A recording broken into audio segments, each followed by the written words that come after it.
ලස්සන මල.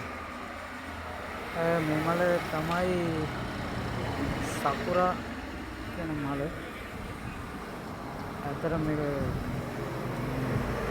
දැකලා තිබුණා මම ලංකාවේ හිටියට.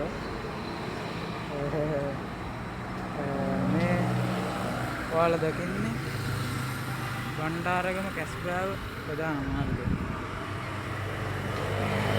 ඔය කැස්බෑවේ ඉඳලා මීටර් 200ක් විතර දුරින් මෙන්න මේ සකුරා මල් පිපිලා මේ පාර පුරා වැටිලා තියෙන්නේ. මම පෙන්නනම් ඔයාලට මේ ගහ මොකක්ද කියලා. ඔයාලට පේන්නේ මේ මල් ගහ ඉතා විශාල විදිහට ගහේ පුරාම මල් තියෙන ආකාරය ඔයාලට පේනවා.